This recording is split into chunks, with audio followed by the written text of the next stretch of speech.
Hey there guys, welcome to the flick cut of the live stream. This will be a 4-hour live stream with extended additional scenes afterwards, and this only costs $75 million to make. Thank you guys so much for joining me once again.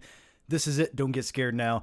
And on tonight's live stream, I sort of just wanted to talk about my afterthoughts on Zack Snyder's Justice League. I wanted to get your thoughts, your opinions, if you've seen the movie, if you haven't seen it yet. We're going to dive into maybe some spoilers a little bit later, but you guys know how this goes. You guys dictate where the conversation goes. You guys submit questions, and then I answer those questions. But really, I just start off with my main topic, and that's what I want to talk about first, and that is the Snyder Cut. And by the way, let me double check to make sure everything's working right. Oh, okay, it is. Usually we have a technical issue here on the live show, but not today. Everything seems to be working okay, and thank you guys so much for joining me once again. Just great to hang out with you guys on a Thursday night. I hope you have some popcorn, something cold to drink. You guys know how this goes. So we finally, after nearly 4 years, we got a good version of the Justice League. Yay, Zack Snyder. Now, I have a full review of the Snyder Cut over on the FlickPick channel. The link is down below. It's about 16 minutes long, and towards the end of that review, I do dive into some spoilers, some of the major spoilers that I sort of cared about or noticed in the movie that I felt I needed to discuss a little bit further. But in this live stream, we can talk about everything and anything in just a few minutes, and then we'll dive into spoilers. But if you haven't seen the film yet, and you just want some initial thoughts on it, here it goes. Yes, I enjoyed it. It's a much better version of Justice League. I think had we originally gotten this version nearly 4 years ago, back in 2017, we probably would have been on to Justice League 2 by now. Now, originally, the plan was, and it wasn't a concrete plan, but originally Zack Snyder, when he shot this film, and it's a 4-hour runtime, that was never going to make it into theaters back in 2017 as one standalone movie. Now, his original idea was, hey, let's split this 4-hour film into 2 parts, and then maybe a month after the initial release of the first part, we'll get the second part of Justice League. Which, from a marketing and business standpoint, makes a lot of sense. I mean, you just make more money that way. But I would say this. After watching the Snyder Cut, had they split this into 2 parts and you watched the first part of the movie, I don't know where the end point would have been to make you feel like you really got your money's worth, or you were completely blown away to where that conclusion halfway through the movie was fulfilling enough until you got the second part down the road. So do I feel like this could have been 2 parts? Not really. Like, I'm glad it's just one movie, because it really needs to be one self-contained film to feel conclusive and you feel like you get everything you need. Just to split this into 2 parts would have just felt like it was missing something in the first part or even the second part. Because this movie has a lot of character development. And that's what was severely lacking from the original Joss Whedon cut of the film. And by the way, let's just talk about the Whedon cut of the Justice League. Ever since seeing it in theaters originally, it felt off. Something was wrong with the movie. It just felt like every time they started to go a direction, it immediately ended and went to something else. It was almost jarring at times. And some of the the post-production shooting that they did to tack into Whedon's cut to add more levity to the film just stood out like sore thumbs. There's multiple scenes in that original version of the film that it just looks like they shot it in someone's garage with a green screen and then just tacked it into the film. And all of those were gone. Every single one of those scenes that felt flawed originally were taken out of the Snyder Cut. And that made for a better film. And now here's the part where we dive into spoilers. So if you have not seen the Justice League Snyder Cut, or if you don't care, we're going to talk about some spoilers along the way. But really, in all fairness, if I give you the synopsis to the Snyder Cut and I gave you the synopsis to the theatrical version, the synopsis would be the same. The overall bullet points are the same, except in the Snyder Cut, you actually have character development and things lead to bigger events where it makes more sense and you feel something as a viewer when you watch it. So that's all a big positive. So 3, 2, 1, spoilers. And if you guys want to come back in 20 minutes maybe, we'll probably be talking about some other random topic for the Q&A portion of the live show. But yeah, the original theatrical cut of this film. There's been many times where I went back and revisited this just because I like the characters. I just like the visuals at points. And I always want a better film every time I watch this. Every time I watch it, I just think, what a missed opportunity. And I usually watch it when I'm eating like frozen pizza or something along those lines. And then once we got that Snyder cut, I feel like I got a better movie. And now I sort of will eventually actually have the urge to go back and watch it again. And there's a lot of things I enjoy about it. The first being, like I was saying, I enjoyed that they took out all the obligatory levity scenes that Joss Whedon tacked in there. For example, in the original theatrical cut, there's that scene where Batman is on the rooftops grabbing a criminal because parademons can smell fear. Yeah, that entire stupid subplot is completely eradicated from the Snyder cut, which I'm glad. I sort of liked the way that scene looked, but it just felt so tacked in with Batman on top of there. And then there's one point where Alfred, he's like Master Wayne, just giving away Batman's identity to some random criminal. And I'm glad that's gone. Also, speaking of Batman, there's the other scene where Superman comes back from the dead and throws Batman against a car. And then we have that after shot of Batman laying on the ground saying something about like, I do bleed or something like that. And that just felt so tacked in there. And it was so out of place where it almost diminished the scene before it, where it was suspenseful and it was dramatic and Superman's back, and then there's some stupid joke that just comes afterwards that just takes everything out of it. So yeah, those are a few scenes that really stood out to me as being gone. And also, I said this in my review, but I'm so glad there's points in this film where they recolor graded it and it just looks better now. Now, years and years ago, when we got our initial teaser trailer for the Justice League, I specifically remember the color grading during the climax of the movie. In that trailer, it was a nighttime sequence, where Batman's driving the Batmobile, there's parademons, and Aquaman goes surfing on a parademon through a building. My man. And that was the sky was dark in that original teaser trailer. And then we got the Whedon cut, and it's all red, and it just looks bad to me. Like that red sky during the climax of the movie. Something about that was just so off-putting to me. And now it reverted back to how it originally was supposed to be. And I was just so happy with that. Something about that's just way more pleasing to my eyeballs. And I know that's just a weird nitpick. And the one thing that I really did enjoy in this film was the fan service. This is a fan service movie.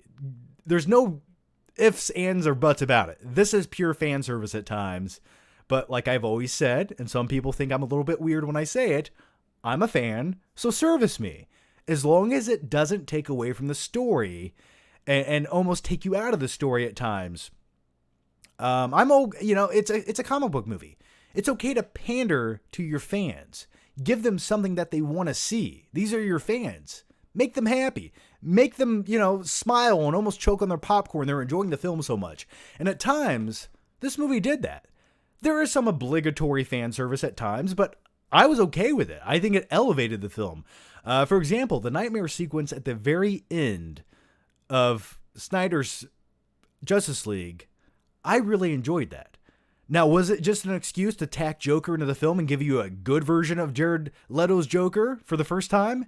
Yeah, it sort of was, but I'm okay with that. And you sort of got a little bit of closure with Ben Affleck's Batman and Jared Leto's Joker with the entire backstory of Joker killing Robin. And I liked their conversation in this nightmare scene. And I felt like I got a little bit of a conclusion to that story. If we're never going to get it, at least we got this. And I was happy about that. And plus, Jared Leto's interpretation of the Joker in this nightmare sequence was great. Had we originally got that version, I don't think anyone would have been complaining as much as they were about Jared Leto's Joker. Now, David Ayer's take on him did not help things at all. When you put shitty tattoos and a grill in his mouth and a damaged tattoo across Joker's forehead, there's only so much you can do as an actor. So Jared Leto at least sort of tried, but at the same time, it was flawed from the beginning. But I really did enjoy that showdown, that conversation between Batman and Joker. And then they sort of make a truce with Joker handing him his card and Batman taking it. But I did like how Batman did drop the F-bomb at the very end. I did enjoy that. And also, I enjoyed this just as much. who else is going to give me a reach around? I really enjoyed that line by Joker. So yeah. And by the way, one minor nitpick that you could tell that this was, that nightmare sequence was shot recently. Ben Affleck definitely slimmed down by this point. And when he was wearing the cowl, you could almost see a little more gappage around the mouth area of it, because he probably weighs 45 pounds less than he did originally when he bulked up for the role of Batman. I just noticed little details like that. And you guys probably say the same thing about me. I've slimmed down over the last couple of years, so I completely understand. But yeah, I noticed that. And also, let's talk about Martian Manhunter. This is something fans have been clamoring for years, and Snyder gave it to you. Now, there's one scene in the middle of Justice League where you see Martian Manhunter portraying is it the character General or Colonel? I think it's a General that we originally got in Man of Steel. And he's having a conversation with Lois Lane. Then he walks out and transforms into Martian Manhunter in the hallway, where anyone could just see him do that. I get visually why he did it to tell the audience. But Martian the Manhunter, like, logically, probably wouldn't have turned into a green alien in the middle of an apartment hallway in New York City. Just saying. But I did enjoy that, and that was most likely shot after the fact. I don't think that was in the original cut ever. And maybe it was. But I'll tell you one scene that was probably never in the original Snyder cut, and I'm fairly certain of this, was the after credit scene where you get more Martian Manhunter, where Bruce Wayne, in fact, wakes up from that nightmare sequence, which was tacked on after the fact to just give a little more fan service, but fan service I rather enjoyed. And he wakes up from the nightmare sequence, he walks out to his deck, and he sees Martian Manhunter floating, and I liked that scene. It's just like, why not give us more characters? And Martian Manhunter becomes a big part of the Justice League down the road, so I like that they at least gave us as much as they could with his character, and I would have liked to have seen where that went. And, I wish he would have joined the team, because that would have been really cool. But yeah, feel free to dive in. Let's talk all about Justice League. If you guys have questions relating to it, we will talk all about them. There's so many other things I wanted to dive into. And by the way, I don't have any notes. I didn't script this out. I'm sort of just talking off the top of my head right now. And this is where I'm going to put all of my sort of random thoughts about the movie.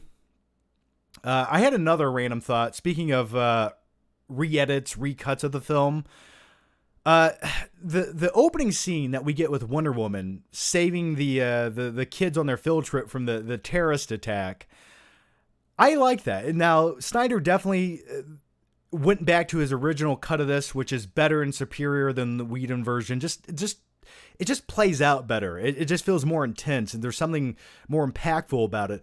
But I still think there was another version of this opening Wonder Woman sequence. And hear me out for a second. I have a feeling that originally, now I don't know if they shot this, or maybe they did. Maybe there's another version of this that exists somewhere on the editing room floor. But I have a feeling in Zack Snyder's original version that Wonder Woman, when she's running across all those kids as the guy's shooting them with a machine gun, and she's blocking it all with her gauntlets, I have a feeling that one of those bullets slipped through and shot and killed one of those kids.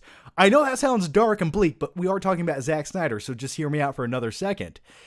Because after she does that, and she takes out the terrorist, there's this odd scene where she walks over to a little girl in the crowd that she just saved, and she's like giving this weird smile of like endearment towards Wonder Woman, like Wonder Woman is hope to this little girl, and she's like, I can be you one day. And something about that felt tacked in. And I get that it makes a happier introduction for Wonder Woman. But I feel like originally one of those kids were shot by that terrorist attack shooting the machine gun. And Wonder Woman couldn't simply block all of the bullets in time to save all of them. And then maybe like there was a small little subplot continuing on in the film where she had a sort of a guilt about that, not being able to protect all of them. And then maybe there was like a scene where Bruce Wayne was like, you know what, you can't protect everyone, but you can only try and do your best. Now, I could just be making all that up. But when I watched this version again, I felt like that you could have implemented that small little subplot in there of guilt with Wonder Woman, and it would have added more to her character this time around. Maybe that's just what I wanted to see, but I just felt like if anyone could have given her advice on possibly failing when you try to save someone, it could have came from Bruce Wayne, and that would have been a really great dramatic scene, and I think that would have just added more to it. Now, let me know if you guys like that idea or not, but something tells me like that exists somewhere, at least that idea. And I just based that on the opening scene to Wonder Woman.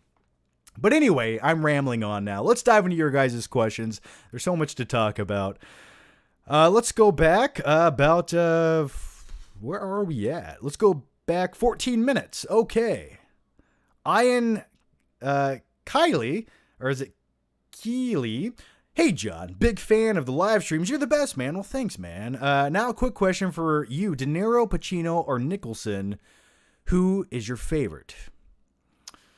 I'm going to go with either De Niro or Pacino. I love me some Jack Nicholson. I mean, they all chew up the scenery. I think more so Pacino and Nicholson really chew up the scenery. Like, if I was an actor, like, I would have definitely taken notes from Nicholson or Pacino. De Niro is a bit more subtle in his performances. But for me, nothing tops Pacino. Like, that man knows how to do comedy and act perfectly at the same time. She's got a great ass. I've always been a huge fan. So if I had to pick one, probably Pacino. Kyle Evans. What's up, John? Man, what timing. I literally just finished the Snyder Cut. First, I gotta say, I love the movie. I mean, far and beyond better than the Whedon's. Do you think the Snyderverse should continue? Well, in a way, it sort of is. Haphazardly, and they're still making supposedly they're going to make another Wonder Woman sequel. Hopefully it's better than the one we just got. We're getting another Aquaman sequel. We're getting a Flash sequel where the Flash paradox can solve some of the issues they might have going forward. So yes, I think it sort of is going forward, except we don't have Ben Affleck's Batman, which is the biggest detriment, I think, going forward. I wish we would have got that solo Batman movie with Affleck. I wish that didn't fall through. I wish he wanted to come back and do more, but I guess that's just unfortunately not happening.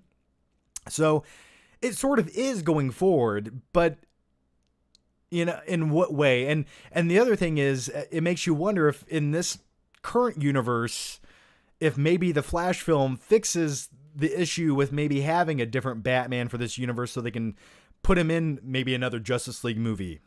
So it makes you wonder if maybe they're trying to get as much mileage as they can out of the sequels with Flash, Aquaman, Wonder Woman, and then eventually rebooting it when they have to. It makes you wonder, but with all the success so far and it's sort of being critically praised, you never know what can happen. I mean, to not continue on with it, I think would sort of be a mistake. At least do something else with it for the next few years before you reboot it. Because why waste all of this excitement and fandom that you have currently? There's a wave of momentum. Why waste that, Warner Brothers? So who knows? Then again, we're talking about the same studio who greenlit the theatrical version. So anything is possible. And this is also the same studio who gave you Suicide Squad. So anything's possible. All right. I had a question way earlier. Where is it? I'm trying to find it here.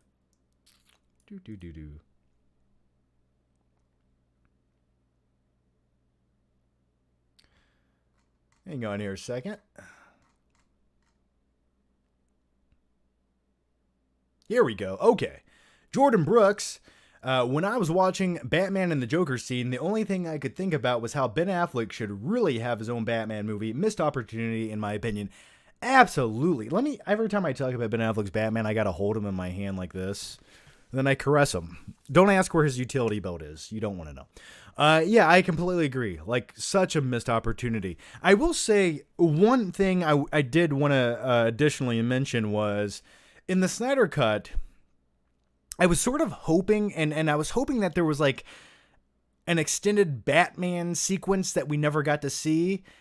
And I didn't really get that. Like, there's small moments with Batman and more Bruce Wayne stuff, but nothing pivotal that we hadn't really seen. And I was hoping that I was just hoping we get another sort of like Batman warehouse scene from Batman v Superman. I was like, oh, maybe they cut that out. Who knows? And I was like, give me another scene like that, please. I need it. My body's ready. And we didn't quite get that. But yeah, I guess that would be my overall biggest disappointment with it. I was like expecting something like that, or I would have loved, and I know it's a big ask, but I would have loved if somehow, I think the nightmare sequence would have been the place to put this, but I understand maybe they didn't have the budget or the time or whatever. But I was hoping the nightmare sequence in the Snyder Cut of Justice League would have been a bit more extended than it was. Now, I like everything that we got, but I was hoping for a little bit more. Because when you have the like Batman v Superman nightmare sequence, that's a longer sequence and there's more action in it. And I thought there was definitely room in the Snyder Cut version of the nightmare sequence to add that same element. And when they brought back Deathstroke, I was like, okay, they're definitely going to do something with this guy and Batman because that's what we all want to see, right? And they brought him back, sure enough, but he really only has like one line in the nightmare sequence. And I was like, yeah, that sort of felt like a wasted opportunity. I was hoping that maybe there would have been like a 2 or 3 minute action sequence in the nightmare sequence with Deathstroke and Batman fighting side by side, or maybe coming face to face, more of a confrontation of some sort there. And then they could have went into the Joker Batman conversation like they did. So that was just something I really wanted to see, and we didn't quite get. Bucketeer. Hello, John. Hope you and Puzzy are doing well. Puzzy is my dog. Happy Thursday, and any throwback you want to share involving your beautiful creature. She is cute. Yes, Puzzy, my little dog, is a Pomeranian Chihuahua. I like to hold her. I smell her belly and I rub it. It's just, it's comfort to me. Any stories? I remember, actually. We'll keep on the theme of this episode. This fucking thing is heavy. When I first got this out of the storage unit and I charged it up, this is a Batmobile. It's remote controlled. I remember chasing my dog around with this for a couple of hours, and she hated it. Absolutely hated it, but it was fun, and I felt like Batman. So, that's a throwback for you. Reno Commando 41 released the flick cut. We are releasing it right now. I don't know if it'll be 4 hours, though. To be honest with you, I don't know if this live show will be 4 hours, but who knows? Who knows? Crazier things have happened. Bucketeer, what is your favorite sports movie of all time? Mine would be A League of Their Own. I kind of liked the 40s aesthetic. Oh, I love time period films. Something is more relaxing about like the 1940s, 50s, 60s. I think that's why I enjoyed Mad Men so much. It just felt like a time to be alive. But yeah, my favorite sports movie of all time, probably Rocky. My biggest sports guilty pleasure movies are probably Rocky 4 for the montage sequence, and Mighty Ducks, and The Sandlot. The Sandlot's not a guilty pleasure. It's just a great baseball film. I think those would be a few. My favorite like fighting film outside of like Rocky I really enjoyed Warrior, if you want to pick like a modern day sports movie. All right, let's keep going on with the questions here. Oh, gosh. All right, the next one is Smell Mundo.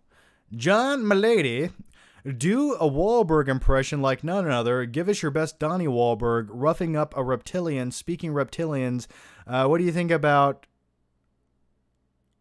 Archons? Have a good one, buddy? I don't know what's happening there. But say hi to your mother for me. As far as doing a Donnie Wahlberg impression, hey, I'm Donnie Wahlberg. I'm slightly less talented than my brother. I don't know.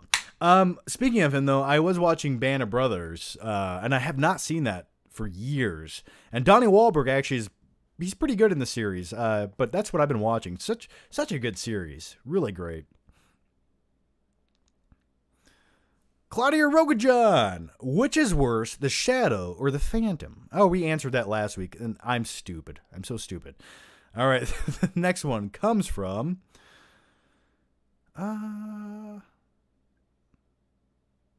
Brian Vandenberg. John, oh my God, the Snyder Cut was amazing. Yes, it was pretty good. It was definitely an improvement for sure, right? Do I think it's the best Justice League movie ever made? Well, yes. Yes, I do. Do I still think there was a little room for improvement in some sequences? Yes, I do. and this is, I'm using this live stream as like a place to give my nitpicks. If you watched my review, you know I liked the movie, but you got to hear me out. You know, I will say this, as far as like character development goes, I enjoyed all of that we got. I thought it was really like finally felt sufficient. But I do have like one nitpick, and I've always had it since the theatrical version. I almost thought the Snyder Cut would have changed this or tweaked it a little bit. And it's one sequence in the middle of the film. It's where the Justice League finally form together, and they go to fight the parademons underneath the Gotham Harbor with the Nightcrawler. You guys know the scene I'm talking about. And at the very end of that sequence, where the Nightcrawler, Batman's new vehicle, is failing and it's climbing up the wall, and Cyborg takes over and he's controlling it, and doom is upon them, where the water is rising up, and you think, you know, something amazing is about to happen. Then all of a sudden, Cyborg's like, I gotta go, and he flies out of the cockpit of the Nightcrawler, and then it abruptly ends. And then in the next cut, they're all standing around outside of the Gotham Harbor area, and Commissioner Gordon's there. And I always thought that was so sudden and jarring. And I was like, something was missing from that sequence when I watched it theatrically. And I really thought the Snyder Cut was going to add something in there at the very end of that sequence. But no, it's still the same. Does anyone else know what I'm talking about? Does anyone like find that slightly jarring, that way that scene just ends abruptly? Maybe I'm the only one. Maybe I'm crazy. It just, I thought Cyborg flew out of the cockpit to like do something to help the Nightcrawler continue on, because it sort of dies on the side of that wall crawling up. So then my question is like, how did they get to the top of the tunnel that they were crawling out of? It just unexplained. What happened there? That's another little nitpick I noticed.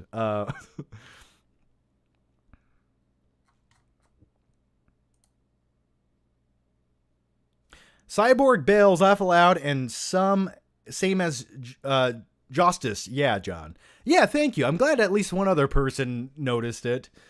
Joshua says, I thought the same. Weird.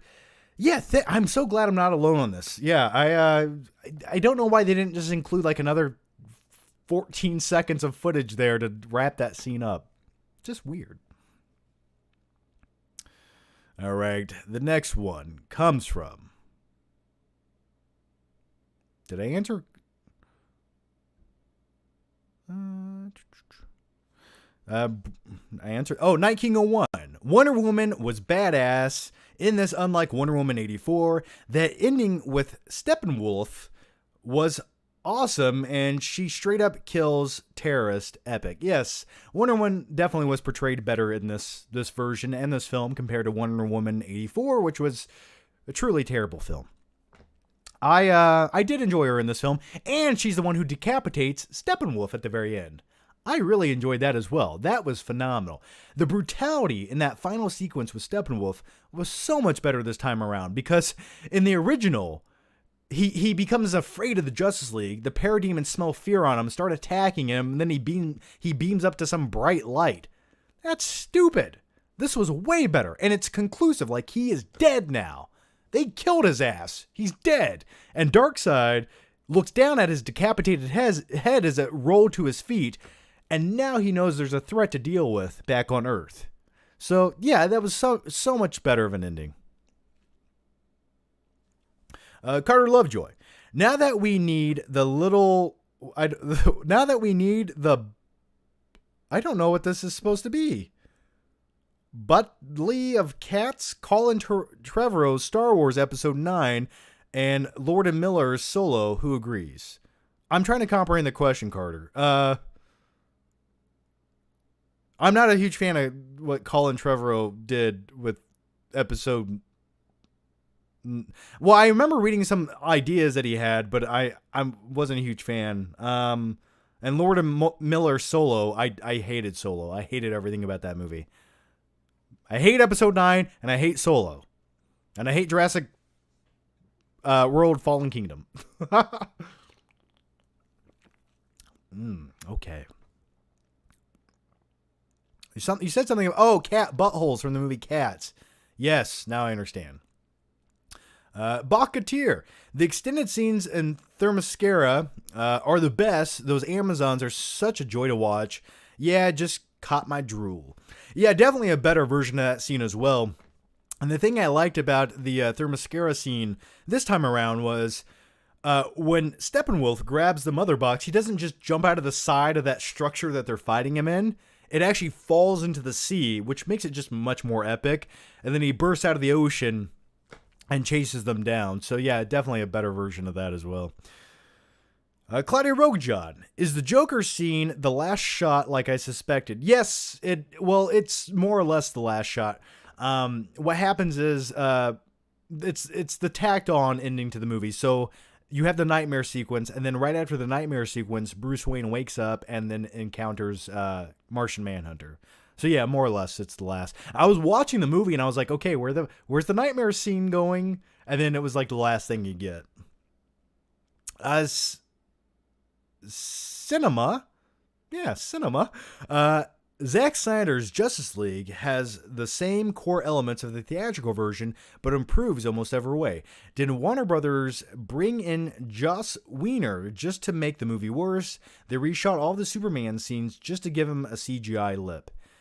Yeah, they did. Which doesn't make any sense because there was enough Superman footage originally there that they didn't need to do any of that, but they just did it for the sake of doing it, which is just odd to me. And plus that stupid opening scene where it's shot on a vertical cell phone camera where the little kids are talking to Superman. Have you ever fought a hippo? Like, shut up. No, but I fought an alien creature named Doomsday that killed me. Yeah, that was stupid as well. Like, that did not even need to be in the movie. It was just simply there to be there. Yeah, I agree. Carter Lovejoy. I hope the gigantic 4K collector's set of the Zack Snyder's Justice League, hopefully containing a 12-inch figure of the Game, steelbook case, and a bunch of other stuff. And maybe it'll contain a lock of Zack Snyder's hair. Yeah, that'd be cool. I do want the Snyder Cut on 4K. I definitely do. I still don't love the 4:3 aspect ratio, the IMAX aspect ratio that it was shot in. I don't know. I just don't like black bars on the side of my image. I don't. It's not a preference of mine. But yeah, I definitely can't wait for the 4K to come out, so I can throw this shit in the garbage. All right, Frank Rambo. Hey, Johnny 5, why did you change your rating system to stars instead of grades for the Snyder Cut? That's it. Then treat him like you would Jerry. That's it. Treat him like you would that boy Jerry. I didn't say that. Oh, God. I love Django Unchained. Okay, so yes, if you saw my Justice League review, you noticed that maybe I changed my rating system. And the reason for that is the letter grade it's almost too exact, and people get so hung up on the score that you give a movie. You can give a 20-minute review of a film. You can make 100 different various points of why it's great, why it's terrible. But the thing people only notice or seem to remember is the grade that you gave the film rather than what you said about the film. And that's just, I've never liked that. So by giving it the star rating system, it's 1 through 5. That's a bit more broad. And I like that because I can just kind of give my grade, here it is, but still go listen to what I said about the film for the last 8 minutes. So yeah, if you give a film like a B+, well, people get really hung up on that B+. Why didn't you give it an A-? Why didn't you give it a B? It's just like, it's such a variation of slightness. I hate that. So when you give something a 4 out of 5 stars or 3 out of 5 stars, it's like, okay, that sort of covers, rather than give it a B+, that sort of covers all of the B ranges and all the C ranges. So it's just a little bit more broad of a scoring system, and I like it. And plus, something about the star rating system I always thought was sort of just more classic. And I know a lot of people in other countries, for example, never really like the rating system of giving it a letter grade, like, sort of doesn't make sense to some other countries. Just because that's not what they're used to. And I think everyone can kind of understand 3 out of 5 stars, for example. So yeah, something I wanted to do for a long time, and I finally did it.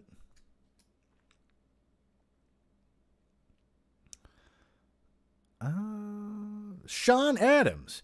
Don't forget about Joker's purple Lamborghini, John. I have not. Nor should any of you. Yeah, let's never forget about that. Night King 01. John, that end scene was complete cringe. Amber Heard was so terrible in that scene, and Jared Leto seemed the same, just without tattoos. I disagree. Jared Leto, I liked... something about just his performance was a little bit different this time around, and I liked it. And maybe it's just because they removed the shitty tattoos that helped. Amber Heard, though, being tacked into the end scene with the nightmare scene, it's like, so I guess Aquaman died at some point, or maybe Jason Momoa simply just couldn't come back to shoot this scene, so they had to get Amber Heard. Whatever. It didn't really matter to me, because if they were going to do anything with Jason Momoa in that scene, like, why use him? I get that. But one thing I did notice, though, and maybe my brain forgot, but Amber Heard in Aquaman doesn't talk with a British accent like she does in Justice League, right? Right? Okay. Maybe I'm completely wrong, but I don't remember her having like a British accent in Aquaman. All right. The next one. C-Funk 99, thoughts on the band Adelita's Way. P.S. I sent you a DM. Adelita's Way, I think I've heard some of their stuff. I don't necessarily always listen to it. I'm sure I've come across it. I'd have to double check and listen to some of their stuff again, but yeah, I can't really pinpoint. If I heard one of their songs, I would know it. But you know what I've been listening to a lot lately is just like epic music scores on Spotify. Like something about that just makes life better. And also I've been listening to the Weeknd a lot. I like that guy. It's just like soothing music I enjoy. Plus it has like an 80s vibe to it, which I really enjoy. Claudia Rogajon. Did you give the movie a good review because you don't want to get killed by the Snyder fans like you said 2 live streams ago, laugh aloud? No, I really didn't. I was actually pleasantly surprised by the movie. I was like, I enjoy watching this. So no, if I hated the movie, I would have shit on it in the review. Like, no problem. Like, and I would have got shit on in my review because I know how people are on YouTube. But I can do that. I'm more than just a guy who talks about movies. I'm a symbol. And a symbol's incorruptible. So yeah, no, I really enjoyed it. I said every negative I wanted to say about the movie in my review, and I gave it the score I thought it deserved. I didn't give it a 10 out of 10. I didn't give it a 5 out of 5. So no, I gave it what I felt like I should have given it, and it was definitely a better movie. So, and that's what I wanted to see from it. Alec Baldwin, do you ever break wind while talking to us? Oh, I'm wearing a diaper right now. I do more than just break wind. Next question. Michael Parton. I've heard about the reboot about the Black Superman with J.J. Abrams, but do you think Henry Cavill will continue to play Superman? It doesn't sound like it if they're going to reboot him with a black version of Superman. So I guess not. Now, would I have liked Henry Cavill to continue on with Superman? Absolutely. He deserved a Superman sequel. And if ever there was more fuel to ignite that fire and get more excitement going and more of a conversation, it's definitely now. Like with all the hype and talk about Justice League right now, I don't know how Warner Brothers didn't look at this and go, you know what? Maybe we should just make that Superman sequel. And maybe we can tie in some of the members of Justice League into that sequel, just ever so slightly, and continue on. But if they have other ideas and Cavill's out and they want to replace him with a Superman, I guess now's the time. But yeah, I think it's such a wasted opportunity that they never made a sequel. Michael Time, or is it Timey or Timmy? It's Time, right? Hey John, I really like the museum scene. It gave me Nolan vibes. Oh yes, the opening scene with Wonder Woman in the museum. Is that what you're referring to? I enjoyed it as well. Yeah, definitely. It was definitely a good take on Wonder Woman. I hope that's the scene you're referring to, though. Unless there's another museum scene. Snack a wine. Can you do a meta Christopher Walken impression telling the Flick family to stop asking for Christopher Walken impressions? And I like that you use the term Flick family because, yes, you guys are part of the Flick family. Even if you don't want to be, you are. So thank you for that. Yes, yeah. Sometimes the impressions get a little bit tiresome. I know. Sometimes I get tired of doing them. Now, honestly, if I can do one Christopher Walken impression and one Morgan Freeman impression during a live stream, that is enough. That is sufficient. So now here it goes. You know, you can stop asking for the impressions now. I've done them many, many times. By the way, your mother, beautiful eyes, just gorgeous, once told me, John, stop doing the impressions. We're tired of fucking watching them. Let's go to the next question. I hope that was fulfilling for all of you as it was for me. Next question. Night King 01. That scene with Lex and Deathstroke on the boat was supposed to lead to Ben Affleck's Batman film. God, I wanted to see him fight Deathstroke so bad. Me too. By the way, speaking of the Snyder Cut, the reason I actually think I like this film more than Batman v Superman is the lack of Jesse Eisenberg. Like, he really destroyed my liking for Batman v Superman upon rewatch. But going back to that scene, yeah, that scene was always supposed to lead into a Batman solo movie, and Ben Affleck originally sat down, they wrote the script that was going to include Deathstroke, it was ready to go, and it just never happened, and that is so disappointing, because that is the one Batman villain I always wanted to see in live action, because I always like physically imposing Batman villains that can put up a fight with Batman, and also they're intelligent villains as well, like Bane and Deathstroke. And the fact that we never got that, it hurts me deep down inside. That's the scene I always wanted to see. Kylie? My name is pronounced Ian Kai I Lee. Now you know. I kind of know. Ian Kai Lee. Oh, Ian Kai Lee. Okay, got it. Pronunciation of names is not what I do best. But thank you, man. Thank you for clearing that up, Ian. Or Ian. Frank Rambo. I think we all think the bag was a nice idea, but not pointing any fingers, they could have been better. So how about no bags this time, but next time we do the bags right, and then we go full regalia. Well, shit, fuck. I say we wear bags, so we're wearing the bags. It doesn't matter if we can see, as long as the fucking horses can see. That's what matters. God, I love Django Unchained. I love that movie so much. But thank you for those great quotes, man, and thanks, Frank, for thank you, Frank, for allowing me to do that.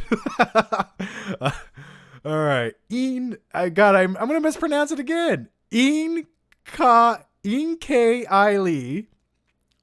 I'm gonna say it just like you pronounced it. Thoughts on the epic 1993 Western Tombstone? I like Tombstone. When it comes to Western films, I always preferred, like, if you want to pick a 90s one, I sort of always preferred Unforgiven. But Tombstone was good. It's just been so long since I've seen the film. Michael Time, thoughts on my joke about Beetlejuice being my dad? Hey, come here. You want to get nuts? Yeah, I mean, I don't know if you'd want a father like Beetlejuice, but nevertheless. Cobra, hey, John. What do you think of the Snyder wanting Jon Stewart in the film, but the studio fought him on it? It's just stupid. So silly and so stupid. Why would you not allow an actual representation of Green Lantern in your film? Now, in the Snyder Cut, we do get one of those flashback sequences on the battlefield where all of humanity is fighting Darkseid. And we do get a version of another Green Lantern in that battle who gets stabbed to death. So yeah, I think Jon Stewart could have maybe had a small role in this film to some extent. That would have been nice. And it's once again another silly, stupid studio decision. Like, Warner Brothers doesn't know what's good. I mean, the reason that we got this version was because AT&T, not because Warner Brothers. AT&T said, "Hey, let's make this," and that's why it got made.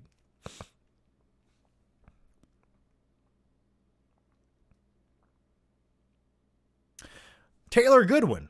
I liked it a lot. Could have been a little shorter. The ending was really badass. Absolutely. And let's talk about that runtime. Now, hey, listen, I get it, man. If you're going to give us the Snyder cut and there's no limitations, give us that 4-hour runtime. Why not? But with that said, sometimes when you cut out little things in a movie, it helps streamline it for rewatchability purposes. And I'm a huge proponent, rewatchability is a huge factor for me when it comes to movies. And hear me out. Runtime, some of my favorite films of all time have long run times. I mean, Troy, the director's cut of Troy is long, but I can rewatch that movie over and over. So do I think the runtime of the Snyder cut is a bit long? Yeah, I think it's a little long, but I enjoyed watching the first time. I don't know upon revisit how much I'm going to love that runtime. I definitely think I could jump into the second half of it and watch the second half of that movie. But watching the first half over and over again, I don't know. But yeah, it was a long movie. But hey, why not just put it all out there?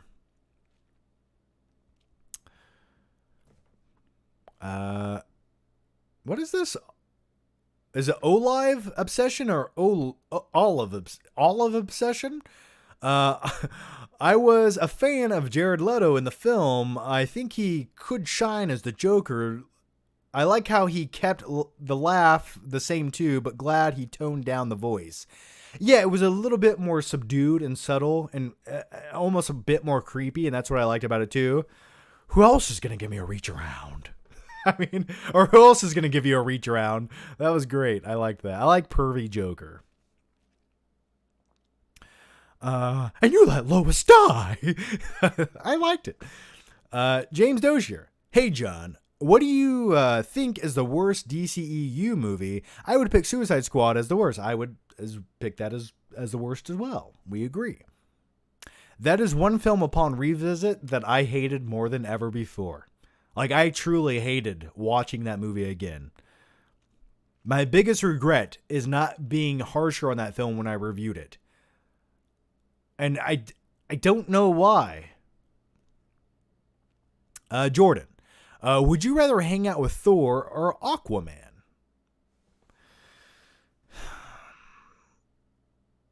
Probably Thor. I like Thor a bit more. Plus, I can't really hang out with Aquaman, I can't go under the sea and I don't have gills. So I can't really hang out with him, in his environment. But with Thor, I can hang out with him. So it is me, Thor, New Master 69. Damn5271. Favorite Lex Luthor. I know many will probably say the Richard Donner Lex Luthor. But I don't think anyone nowadays is going to say the Lex Luthor from Superman Returns based on what happened there with who we do not speak of. So, and it's definitely not Jesse Eisenberg's Lex Luthor. I know some people might say it's Smallville's Lex Luthor. To be honest with you, I don't really have a favorite version of Lex Luthor. I really don't. I always was hoping for a Lex Luthor I would really enjoy watching and sort of like a Heisenberg Lex Luthor. And we never got that. So I'm still waiting on a Lex Luthor I like. So I just don't think we've got it yet, or at least I haven't. Frank Rambo. Looney Bin John, what's your favorite quote from Con Air? Have you seen Willy's Wonderland yet? I have not seen Willy's Wonderland yet. I want to, though. I've heard mixed things about it. Favorite quote from Con Air. My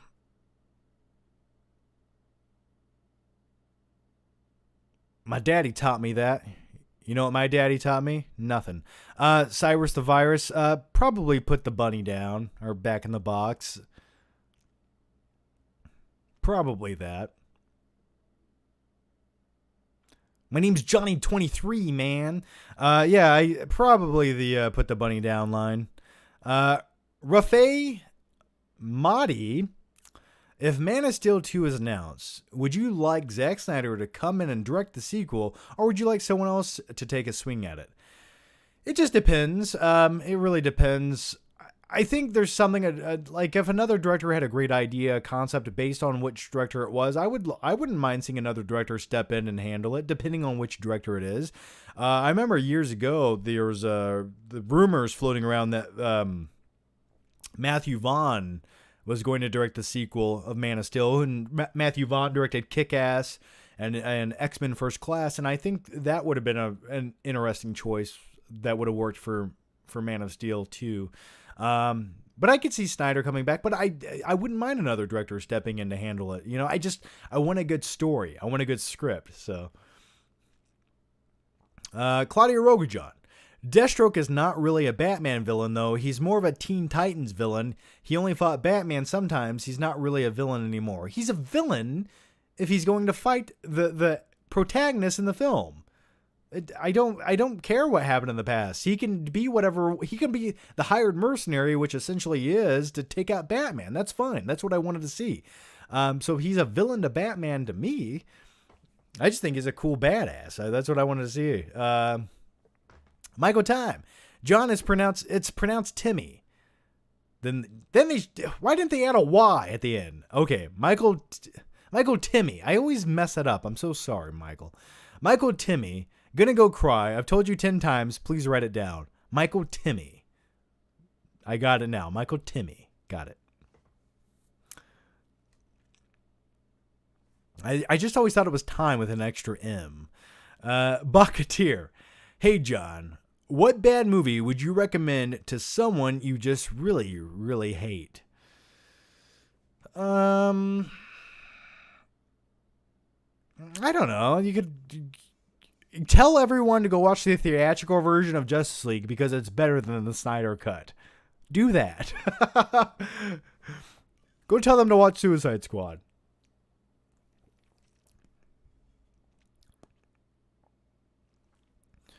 Winner's F the Prom Queen.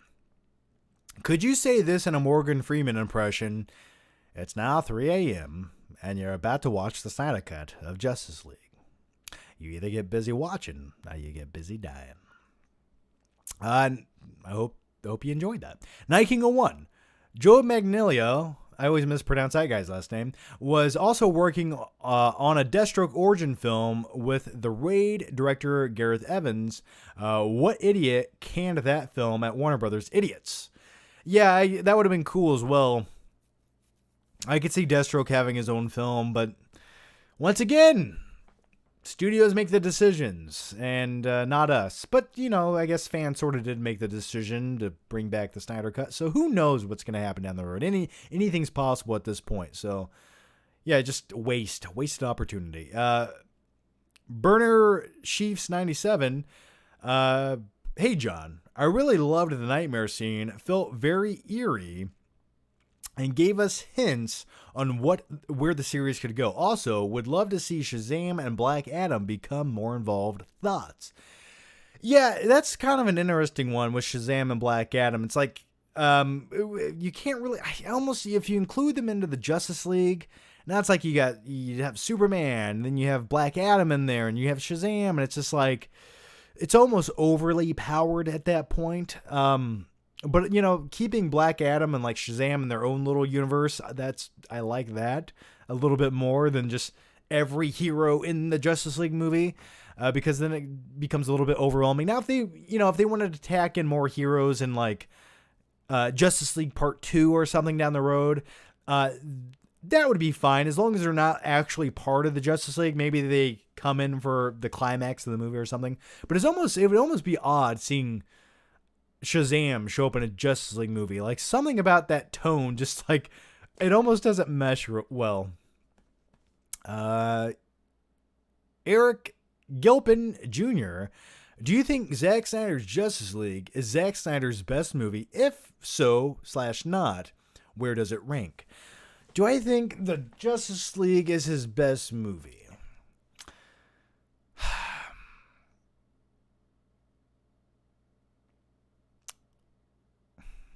No. I don't think it's his best movie, no. I think if you want to just look at a movie as a standalone movie that's easy to watch when it comes to superhero, I think Man of Steel for me is just more streamlined.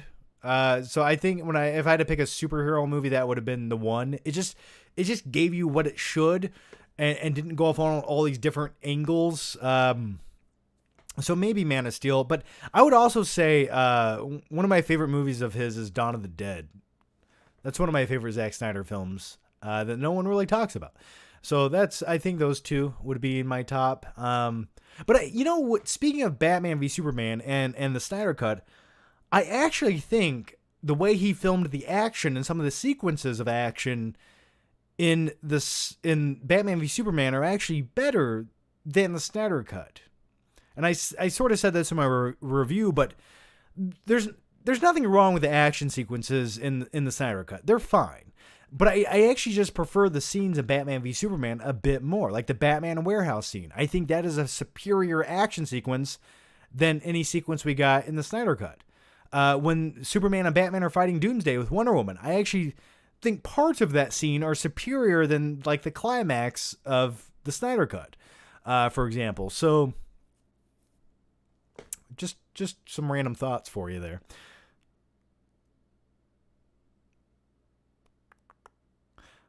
Claudia Rogajan. Did you know that Deathstroke's original name was Deathstroke the Terminator? Can you guess why they had to change it? I can only imagine IP. Yeah, I did. I remember the comic. I specifically remember a comic book that said that years ago. So,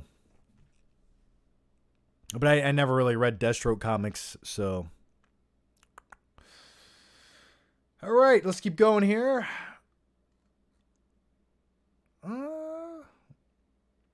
Watchmen was so good. Yeah, I enjoyed Watchmen from Snyder. I did. There's a lot of great ideas in Watchmen, but there's some things throughout the movie that kind of like take away from it as well. But overall, yeah, I enjoyed Watchmen. Like I remember,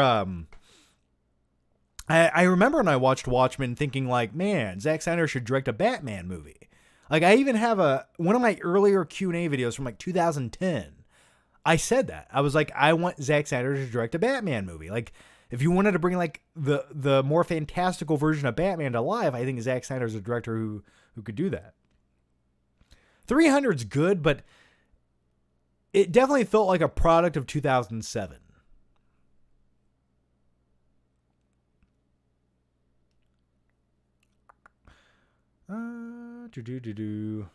Are you excited to see Last Action Hero coming to 4K? Yes, I am actually. I'm actually really excited to see Last Action Hero on 4K.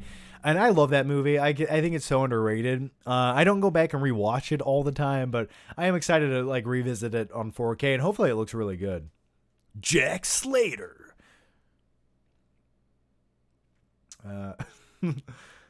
Indiana Jones coming to 4K. Yeah, I got an announcement.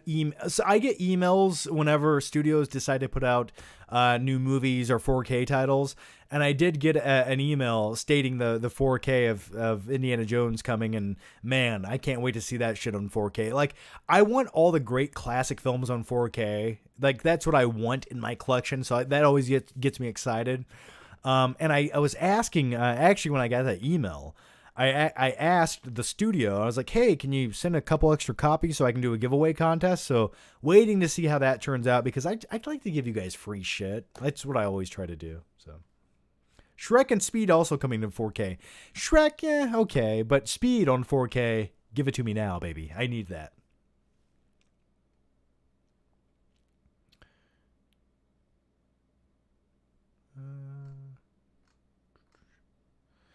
And by the way, if any of the YouTube members are watching right now, guys, feel free to chime in and ask some questions right now. I'm trying to get as many questions from the live feed right now as I can. If you guys are YouTube members, chime in. So we got one here, Crunchy Nachos. Thor, because he can take you to different planets. Yes. Yeah, that's why you'd rather be friends with Thor than Aquaman. Like Aquaman, yeah, he's going to take me under the ocean or whatever, but I've seen fish before. Take me to a cosmic universe, Thor, and hold me tightly as you do so. Crunchy Nachos, runtime doesn't matter sometimes, like with The Lord of the Rings. Love these movies. Don't get me wrong. Like some of my favorite movies, I could, if the story justifies the runtime, then that's fine. But sometimes the story doesn't, and it just feels like everything just feels extended for the sake of being extended. It's almost like a run-on sentence.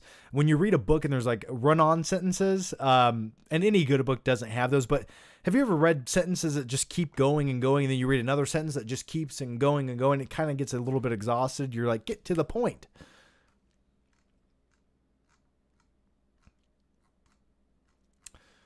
All right. Yeah. Rich the Savior, I'm here, John. No Cavill stash. Absolutely no Cavill stash.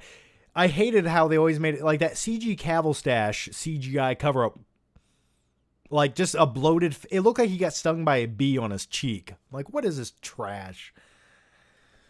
DJ Runner 1, I'm an Asian person. Can we have a moment of silence for the Atlanta tragedy on Tuesday? Yeah, I remember reading about that, man. That's I hate shit like that. It's just like why do we have to have shitheads in society like that? So yeah, that's definitely it's terrible to hear.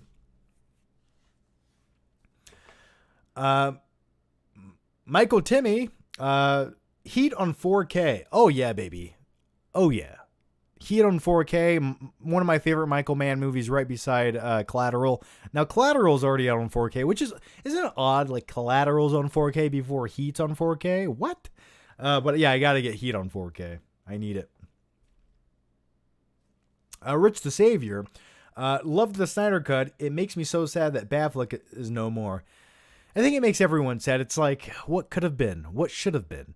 And, you know, I feel like I should have done this live stream tomorrow night because I feel like a lot of people are afraid to watch it right now because not everyone's had a chance to watch the Snyder Cut.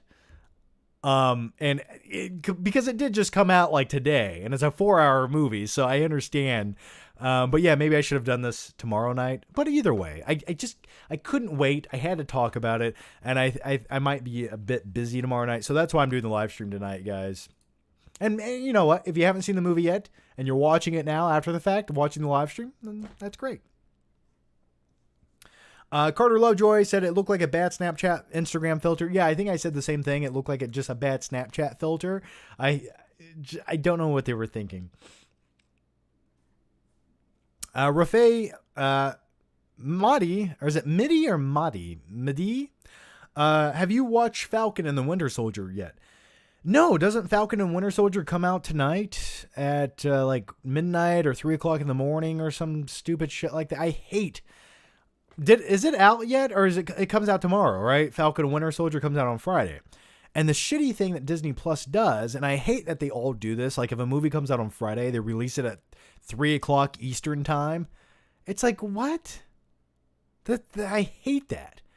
Like either release it during prime time on Friday or release it at midnight. Like I hate like 3 o'clock in the morning. So now if I'm not tired, I'll probably watch it at 3 o'clock in the morning. What I wanted to do is I wanted to start doing a weekly review of Falcon and Winter Soldier, just to kind of like talk about something on a weekly basis. So if I really enjoy the first episode, I will probably start a weekly series for each episode. But the first episode needs to impress me, so I'm hoping it does. Bucketeer, what movie in your collection has the most wear and tear? In my 4K collection, probably Fury Road. Every time I get a little bit bored, I just want to go on this like action-packed adventure, and it's just fun to look at. I pop in Fury Road. I love that film. So I would say Fury Road.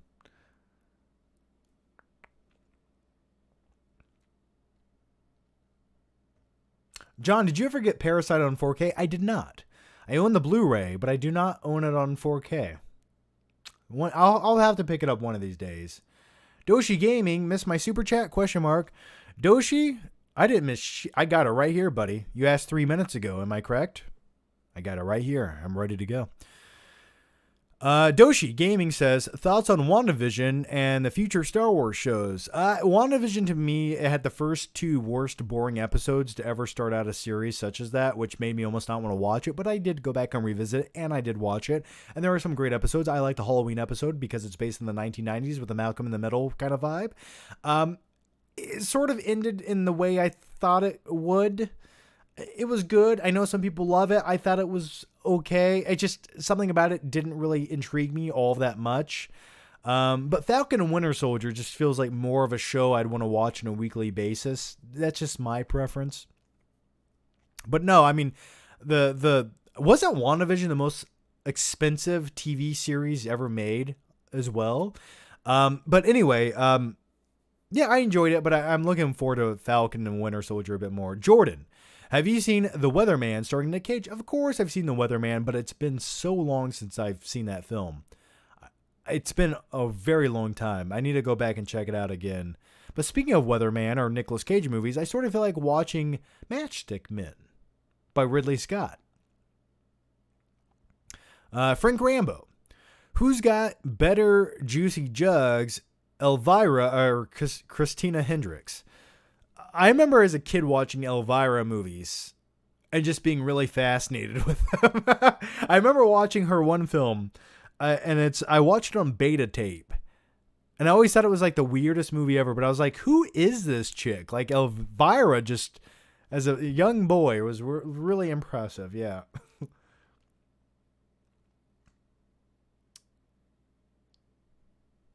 DJ Run 01, since you didn't have any brothers, who did you practice your wrestling moves on when you were a kid? I did have little brothers. I have 2 little brothers, actually. Did you not know that? Yeah, there's like a 9 and 10 year age gap between me and my younger brothers. So yeah, I'd practice wrestling moves with my little brother, and my mom would always say I'm going to break their neck, but I knew what I was doing. I was a trained professional. I always watched their neck, laid them flat when I did power bombs. But that's who. Yeah. Crunchy Nachos, hey John, what is the best TV for 4K? I'm looking to upgrade. Definitely get an OLED TV if you're going to upgrade to 4K. There's nothing superior when it comes to picture quality on the market than an OLED TV. It looks so great. It's perfect in every way. That would be my recommendation. I have an LG OLED TV. That's what I would recommend. And definitely, if you're going to buy an expensive TV, always buy the extended warranty for a few $100 more. Highly recommend it. Frank Rambo, we just answered that weird pervy question. Night King 01, Fixed Deathstroke was called just the Terminator. Was he just called... Okay. Was Deathstroke originally just called the Terminator? I guess you're right. I always thought it was Deathstroke the Terminator, but you might be right. Okay. James Dozier, thoughts on Gone in 60 Seconds with Nicolas Cage or the original? Now, the Nicolas Cage was technically a remake movie. Always really liked it. A lot of fun. Good car heist movie. It's kind of a little bit campy, but really enjoyed it. I thought it was fun. And it had Vinnie Jones in the movie. Crunchy Nachos, I'm hoping Falcon and Winter Soldier is as good as The Mandalorian. I don't know if it'll be as good as Mandalorian, but I'm hoping it's just good.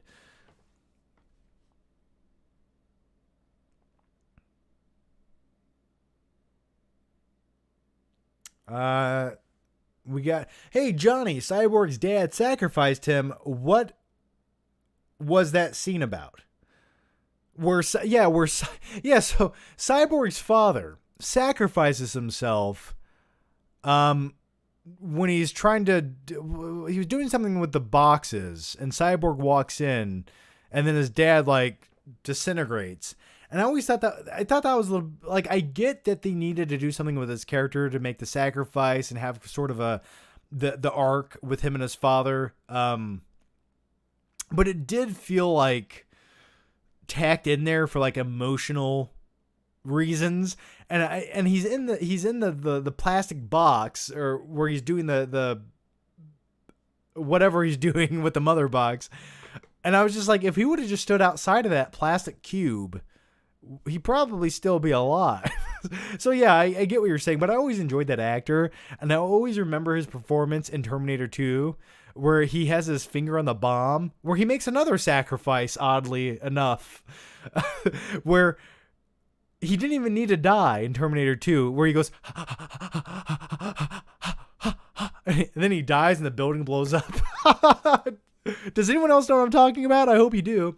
But yeah, interesting. Yes, I do agree with what you're saying there. Even in Terminator 2, like,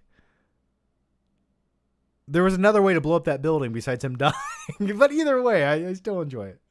Are OLEDs cheap now or so? It just depends. I mean, I think like a 65-inch OLED TV costs around $2,000, maybe a little bit more. Sometimes they go on sale. So, I mean, if that's affordable to you, but I will say, I mean, you definitely get what you pay for when it comes to an OLED TV.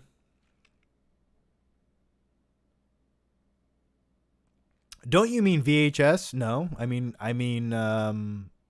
beta tape. Beta tapes were another form of VHS. It was kind of like Blu-rays and HD DVDs. So no, when I said beta tape, I meant beta tape. It was like another version of like VHS tapes at the time. Alex Smith, why do terrorists set a timer on a bomb? Then you have to stall the police for it to go off.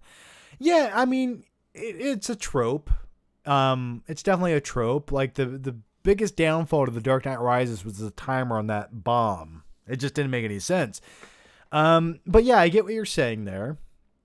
But sometimes in movie logic, it adds more suspense. And also sometimes a terrorist, he wants certain demands made. So when he has a timer or a countdown, those demands will get made in that time frame because there's more urgency. So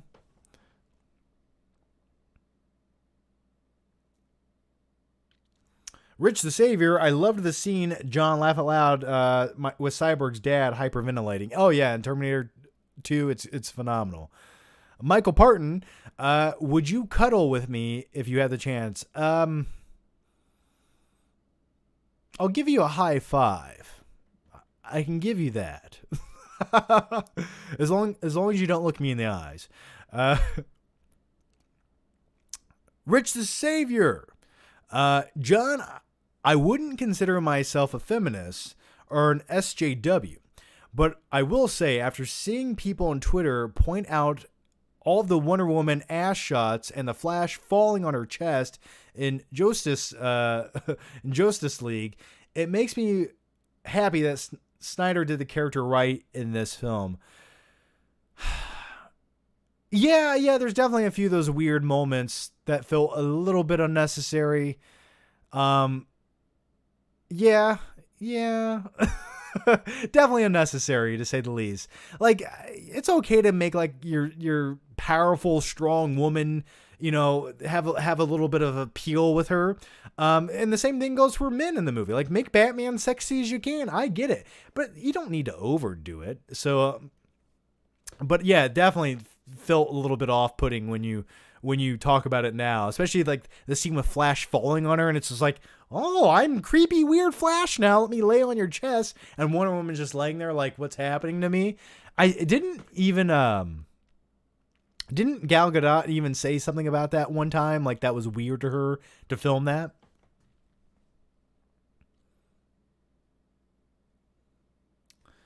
The next one comes from Q Reviews.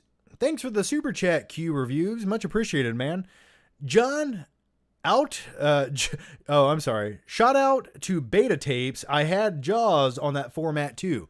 Yeah, man. No one talks about beta tapes. Kids today will never know beta tapes. Beta tapes, I think beta tapes, you can Google search them. So when you have a VHS, you have the two plastic see-through areas with each tape track. And I think beta tapes, I want to say they only had one, but either way, they were a smaller tape and they actually had a slightly better picture quality on them, if I remember correctly, compared to VHS. But the reason we had beta tapes as a kid, I had a shoeboxes full of movies that my dad recorded off of TV or HBO onto beta tape.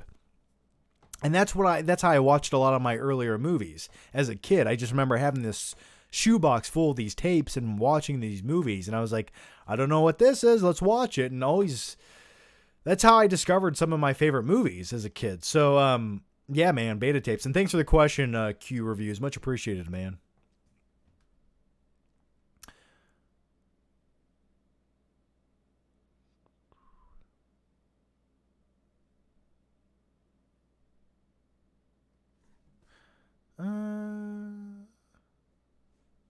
Not a feminist, so they believe in equal rights. Laugh aloud. I don't know if that's a statement or a question. I don't know. DJ Reno 1, John, do you still own any VHS movies? I do. I own one. It's back there hiding. It's actually, you see Batman right there in the background protecting all of us. It's actually over there. It's VHS Over the Top on VHS. That is the one VHS movie I own. And a viewer sent that to me years ago in a fan mail unboxing. So I always thought that was really cool. Fulanito92. Hey, ya, John. Have you seen Minari yet? It's nominated for Best Picture, and I sure hope it wins. Would love to hear your thoughts on it. Best Film of the Year. Yours? I don't really have a favorite film from 2020. I really don't. I just don't. I haven't seen the film yet. I've heard it was nominated. I haven't seen it yet. I've heard good things. Didn't you even say something about it on one of the earlier live streams, or someone did? I haven't seen it yet, man. I'll have to check it out. Sorry.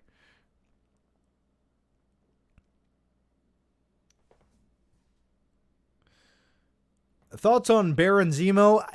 The actor that they got to play him, I wish he was a bit more intimidating. And I don't need him to be like a 300-pound muscular guy. You can have a smaller actor in stature and just have a more intimidating screen presence about them. But Zemo, I guess, from the comics was sort of a cool character. I'm hoping they do a lot with him in the series, but I don't know a lot about him. I wasn't the hugest fan of him in Civil War, but we'll see. Bernard Chiefs 97. Hey, John, big fan. Have you ever seen Mandy from Nick Cage? The movie melted my brain. It melted my brain as well. I will say the second half of Mandy was far superior than the first half because it's just not an acid trip. Things are happening finally. And I really enjoy the bathroom scene with Nicolas Cage. Yes, so I did see Mandy. Not one of my favorite movies, but I did see it. All right, you guys are killing it with the questions. Thank you guys so much, and thanks for everybody watching right now. How many people are watching right now? 452. You guys, thank you guys. Thank you. What I want you to do, if you're watching right now, I want you to give yourself a hug, as long as no one's looking, and pretend that's for me. So thank you for that. All right. All right. So thanks for watching, guys. It always means a lot that you guys just come hang out for a little bit. Next one, Rich the Savior. John, haven't heard you mentioned the new Superman suit. I know it's not much of a change, but as a massive Superman fan, seeing the black suit was a fanboy heaven. Also, hate me if you will. I love Lex from Smallville. I have the box set of the entire series. Yeah, I've only seen a few episodes of Smallville, so I can't chime in too much on it. But yeah, seeing Black Superman was cool, man. Don't get me like I liked seeing it. But really, it is kind of with what Whedon did with Superman and what Snyder did with Superman. Essentially, it was sort of like the same amount of screen time, which was surprising to me. I actually thought there would be a little bit more Superman in the Snyder cut. But yeah, it was cool to see him in the black suit. It's like, why would you not use the black suit? I almost thought he was going to be a little bit more evil for an extended amount of time in the Snyder cut than he was. So I was actually surprised by that. Bucketeer. If your childhood, oh, I'm sorry, in your childhood, what outdoor activities sharpened your reflexes? Mine were black cat firecrackers. My cousins and I would throw them at each other and run like hell. You've done anything similar? Did I ever torture animals? I don't think I have. No. So reflexes I used to play in the woods a lot as a kid. And that I feel like sharpened my reflexes. Or I'd ride my bike in heavily trafficked areas where you probably shouldn't ride your bike as a kid. And I used to just like surviving was always a really good outcome in that situation. So yeah. And also, on a quick side note, and I hope some of you guys come here for the weird side stories that I give you that randomly relate to nothing, but I like to share them and here. And this is my gift to all of you watching right now. When I was a kid, in my neighborhood, there was a convicted, and I can't say it because I don't want to get demonetized, but a convicted sex offender. And I remember he lived on this street that I would have to pass by his house. And he had a creepy house. And you'd have to pass by it every time on your bike and to get to like my friend's house is on the other side of the neighborhood. So I always remember late at night, whenever I'd ride my bike past this predator's house, I always like imagine him running out and then capturing me, and I'd end up in his basement, sort of like Buffalo Bill. And I always remember riding past his house, going like 150 miles per hour on my bike, just ready to go. And I'm like a 9-year-old kid. I'm ready to lay down if this guy comes outside. So that kept my reflexes pretty sharp. I just remember like hyper focusing on like his house, his door, his car, and like any movement whatsoever. I was ready to go. So yeah, that's a story from my childhood. Let's continue on. Alex Smith, do you get to watch the first 13 minutes of Mortal Kombat or read about it? Did I get to watch? Did they release the first 13 minutes of Mortal Kombat? I did not see that, and I don't want to see it, and I'm not going to watch it. I don't want to. Now, I get why they do that is it's like a marketing tactic to sell the movie and get people impressed with it, but I hate doing that stuff. Like, I'm going to watch the movie. I don't need the first 13 minutes to sell me on it. If it was a movie I didn't give a shit about, maybe. But I don't want to spoil it. So, no, I did not. Big D gang. Do you mix up your popcorn and candy or eat separately? Now, sometimes there's nothing wrong with mixing a little candy in your popcorn. Sometimes if you have a salty snack like popcorn, and you sprinkle in some Sour Patch Kids, sometimes those Sour Patch Kids are a delight and a surprise. And I recommend trying it if you want to. But typically, no, I keep them separated. Winners After Prom Queen, I know you don't drink it anymore, but is Coke, pop, or soda? Is it Coke, pop, or... I drink soda all the time. What are you talking about, man? I drink soda every day with just about every main meal. Yeah, because I need carbonation with food. I call it soda. Now, everyone I know and living in the North calls it pop, but I got to a point when I was saying pop, I just thought it sounded stupid to me, so I call it soda now.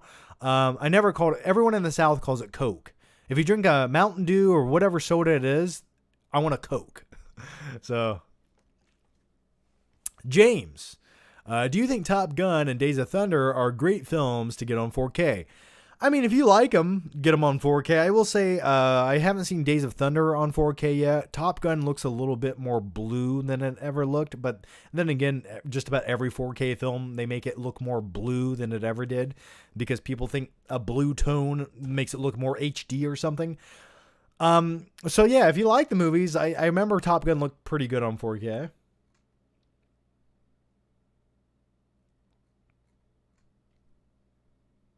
I love the side stories, John. Well, thank you. I'm glad you do, man. Thank you. Rich the Savior, it puts the lotion in the basket, John. Yeah, had he captured me, it would have. DJ Reno 1, have you done any sexual predator searches near you lately? Yeah, actually, every time I move to a new location, I do one. And I don't think there's anyone within a mile or two radius of me, so I think we're all good to go.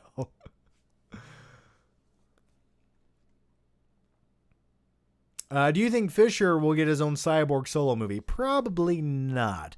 And based on his, it sounded like his hate for Warner Brothers, or at least his experience on the set, whatever it was, I don't see that happening. I mean, you sort of got like a Cyborg mini film in Justice League. So. Hayden Cash, hey John, I'm making a movie based on your YouTube channel. Any advice? And besides butter, do you use any seasonings for your popcorn? You're making a video based on a YouTube channel, or my channel, or your channel, or a channel? I don't know. I don't even like a lot of butter on my popcorn. If I go to I worked at a movie theater, and when you work at a movie theater, it sort of ruins butter for popcorn, and it makes you never want to consume it again, because it will make you shit yourself if you eat enough of it, and it's really bad for you. It's just like trans fat dripped on popcorn. And some people ask for extra butter, and I'm like, all right. And it's just like, here's your soup popcorn. Enjoy that greasy shit. So yeah, I don't get any butter on my popcorn. Now, some like microwave popcorn already has a little bit of butter in it, and that's fine. But when I go to the theater, I don't get any extra butter. I'm more of a salt guy. Like, I love the orange popcorn salt. Oh, give me all that sodium. I love it. So salt, I enjoy a lot of salt on my popcorn. As far as advice I don't know what you're making, to be honest. I'm making a movie-based YouTube channel. Oh, I'm stupid. I'm sorry, Hayden. So you're making a movie-based YouTube channel. Got it. Sometimes when I read the questions, my brain interprets them in a weird way, and I'm sorry for that. Please forgive me. Okay, so you're making a movie-based YouTube channel? Yeah, I think just bring your passion to it, man. Be topical as much as you can, and just talk about the things that fascinate you, and have some fun with it, man. Just GDD24, most overrated movie quote? I don't know. I love you 3000. I don't know why. I just don't like hearing that. Maybe, I don't know. I'm sure there's 1,000 more. I mean, overrated or just overused is the question, right? I mean, I still like don't just look at it, eat it. Scotty Family Adventures. Here in Cincinnati, we all call it pop as well. When I lived in upstate New York, they call it soda. Yeah, it's definitely like the middle section of the country calls it pop. The northern section calls it soda. The southern section calls it Coke. You know, so. John, do you hit the gym anymore? No, not really. I haven't worked out in 2 months, and before that I worked out maybe 4 times or 5 times over the past year. So no, I want to, I just haven't. I don't know, man. 2020 kind of just like made me focus on other things for a little bit. And so no, I haven't.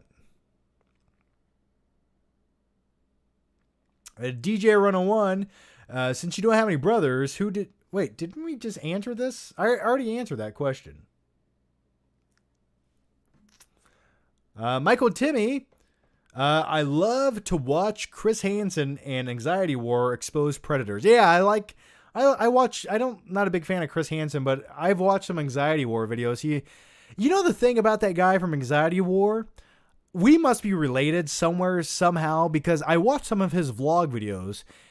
He literally drives around with a little plastic skeleton. I thought I was the only one.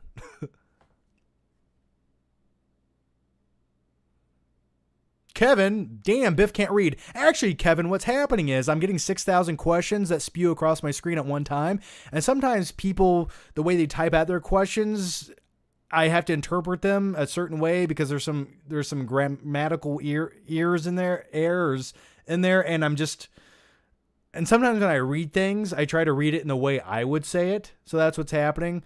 So yeah, thank you for your useless fucking comment. Thank you for that. Let's go to the next one. Fidel Reyes, I'm buying Cinemark to go popcorn for Falcon and the Winter Soldier. See, that was an abbreviated question. Now I have to fill in the gaps. I'm buying Cinemark to go popcorn.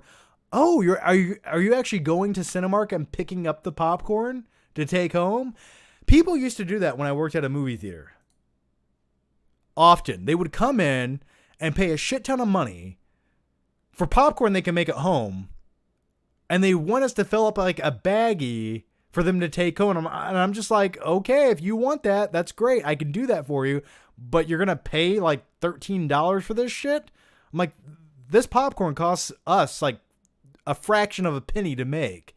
And I'd fill up their bag. The cool thing about working at a movie theater, though, thinking of talking about taking home popcorn, was at the end of the night, you could fill up a trash bag if you wanted to of all the popcorn left over. Some people did that. I never did, but sometimes I almost wanted to fill up a trash bag of popcorn just to use it as a bean bag.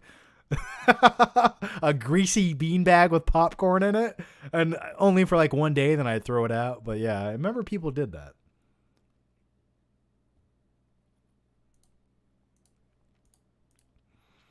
All right, the next one comes from somebody here.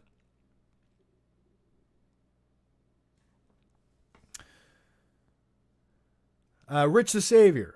John, do you think the Flash movie, if it ever comes out, will incorporate more nightmare Batman scenes?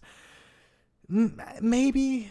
I don't know if we need more nightmare scenes. I mean, I guess it would make a little bit of sense to have sort of that element in the Flash movie, because Flash is always responsible sort of for those nightmare scenes, or at least he was for the first one. By the way, speaking of the first nightmare scene, it's like Batman falls asleep. He has that nightmare scene, and it's like, was all of it a dream? Was part of it a dream? Did the Flash just show up at the very end of his dream to give him that message? Anyway, I don't know. I don't think it's necessary, but who knows?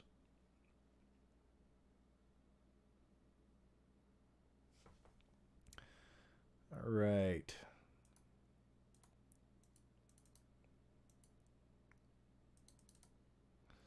Hang on here. The chat is pausing up. Where am I at?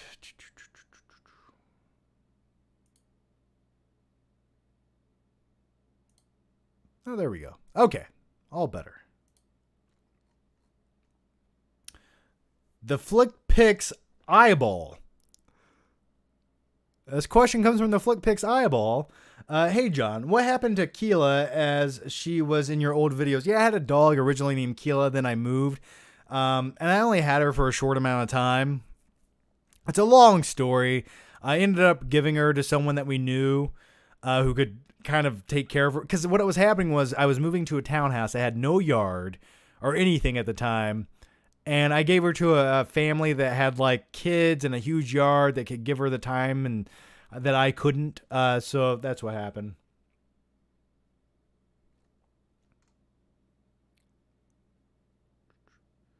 DJ Run 01.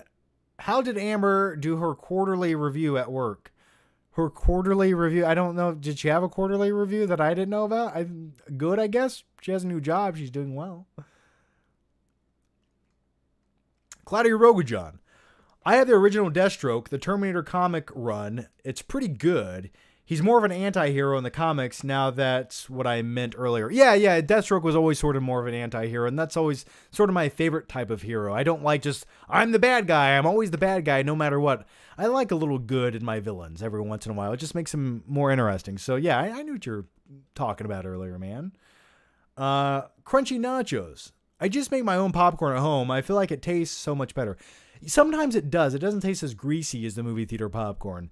And sometimes when you go to a movie theater, you can sneak in your own popcorn. You make it at home, put it in a paper bag, take it in.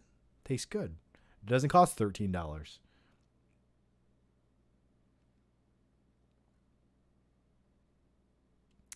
Uh, Fidel Reyes, yeah, man. Cinemark sell a super big bag of popcorn for $8. I eat that stuff up. It's just not the same at home, man. I need those overpriced kernels. Yeah, enjoy each one of those kernels. It probably costs about 5 cents per. Yeah, I hear you. If you can go in and get some popcorn, it's just something about movie theater popcorn, unless it's hot, it doesn't taste that good to me by the time I get it home. And to be honest, I don't like cold popcorn.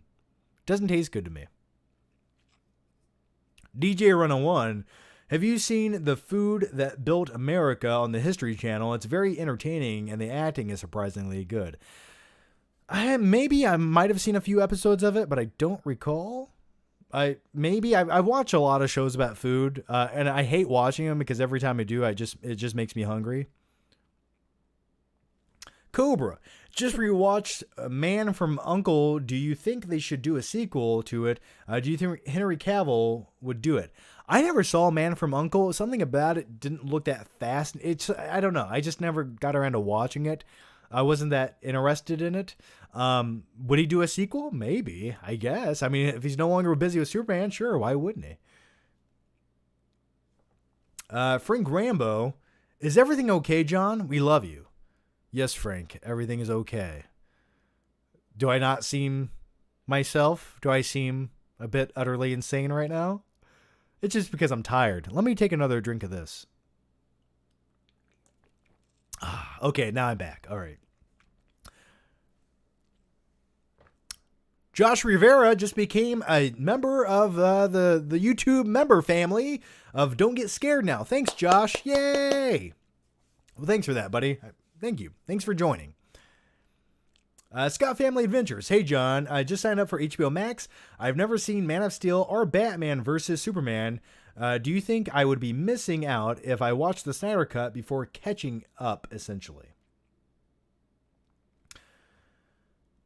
Yeah, maybe. I think Justice League might be a little more enjoyable if you watch Man of Steel and Batman v Superman. I do.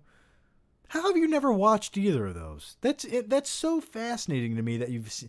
Like, how have you never seen either? But yeah, go watch them, man. Go watch them, then watch the Snyder Cut. I think it'll just add that much more to the movie and make it more enjoyable. So I'd recommend you do that. DJ Run 1, while you were working at a movie theater, do you ever catch anybody sneaking food in the theater? Yeah, sometimes.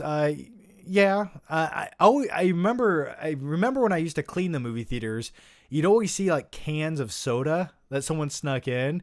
And I'm just like, you fucking brought a can of soda, not a bottle, but a can of soda. And I'm just like, okay, and don't get me wrong, I've done that in the past, and it's sort of just like a little bit embarrassing when you have to open it. It's like the movie's starting, so you try to time it with the loud sound of the opening of the intro of the movie, and it's like everyone's like, oh, what a cheap ass. But yeah, all the time people would sneak stuff in. I didn't care. Age of the Keyboard Warrior. If you get canceled and YouTube gets taken away from you, what would you do? Well, I hope I don't get canceled anytime soon. I don't think I've done anything to justify a cancellation. And if it ever did happen, I don't know. I just keep going. You either die a hero or you see yourself become the villain, I guess. So outside of YouTube, I don't know, maybe a normal job. I don't think I've ever done anything that would be like so detrimental to where I would be canceled on YouTube. Yeah, nothing weird enough. So I think I'd be okay. It's almost like you have to ask to get canceled nowadays. Like, I don't know.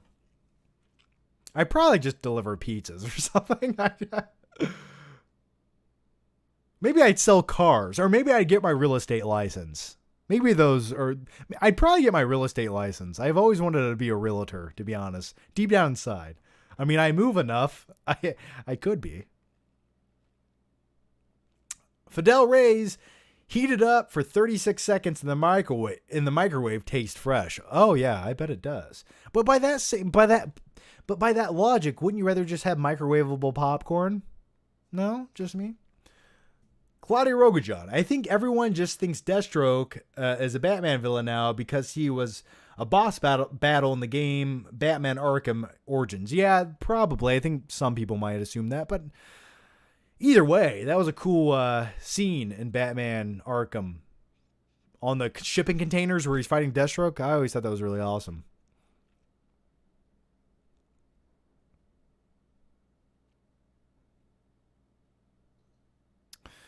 Frank Rambo, what movies do you think Patrick Bateman had to return? Well, let's see. American Psycho takes place in what? The late 80s? So I would like to think maybe...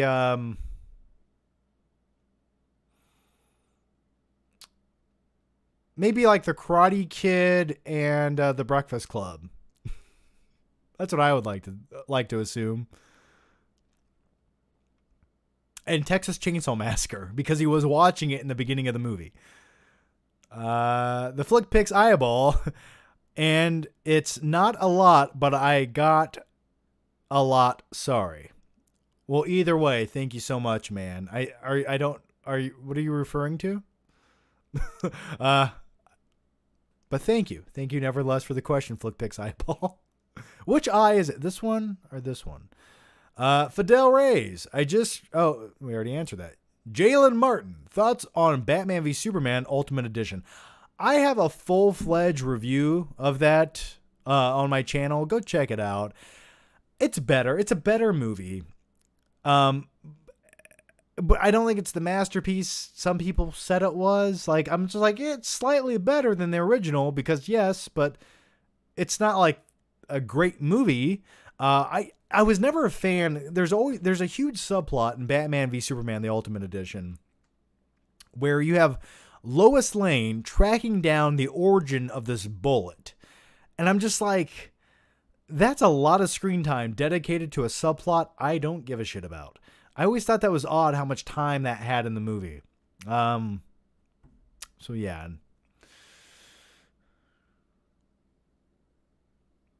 Rich the Savior, so many new members. I do appreciate the new members, guys. Thank you so much. And if you guys are a new member, depending on which perk you joined, we did put out a new podcast last week, so go give that a listen if you want to. It's on the community tab on this channel. If you click the community tab, that's where all the member stuff is posted.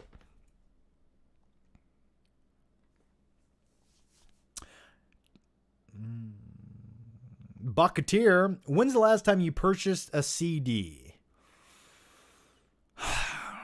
I want to say probably back in 2016. I went to a used media store and I bought like 5 or 6 new CDs with some store credit because I had a CD player in my car at the time. So that would be the last time. Now I just listen to everything on Spotify. DJ Run 01. Can you say in your old pick flick voice, this is a 3-bedroom, 2-bathroom in a growing area?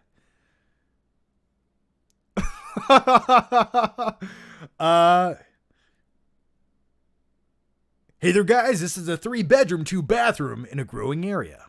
Is that my flick pick voice? You know, I just did that for fun. I just kind of wanted that movie theater or movie trailer announcer voice every once in a while. I just thought it added a little more character to videos occasionally. So that's why I used to do it.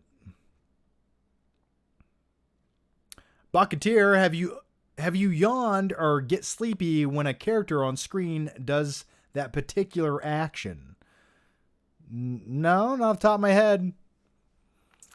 But I am getting sleepy right now. So what I'm going to do is I'm not going anywhere. So what I'm going to do, guys, is I'm going to take a quick 2-minute break.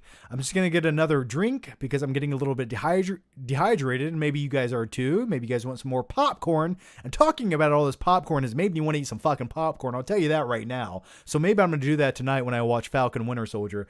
But nevertheless, guys, if you guys have any questions you guys want to get in right now, any normal questions, Streamlabs, Super Chats, whatever it is, get those in right now during the break. When I come back, I will answer all of those questions. So don't go anywhere. I'll be right back in just a few seconds. And as a wise man once said, I'll be back.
And we're back now. Let me turn down this music. I know it sounds really majestic. I know that was a quick break. I really just wanted to sneeze and grab another drink. So yeah, we got a question here from Adam, yourmoviesucks.org. How's it going, man? Thanks for joining. Nice American Psycho shirt. Yeah, I have to return some videotapes. This is one of my designs, and if you guys want to check it out, link down below. Shameless self-promotion, I know, but man, yeah, thanks for joining me, man. I hope it's going well. I'm hoping you do a review of the Snyder Cut eventually. Please do that. I want to see that. But yeah, man, thanks for joining. Matt, Alexander, Matt, I don't know what you guys are talking about. Is there a heated debate going on in the chat I don't know about? Either way. Nevertheless, thanks for joining and commenting. Adam says, was just dropping by. Lion King review is going well. Well, good to hear, man. I want to watch that. The live action Lion King? Yes, the one with facial paralysis lions. Yeah, I would like to watch your video about that. But thanks for dropping by, nevertheless, man.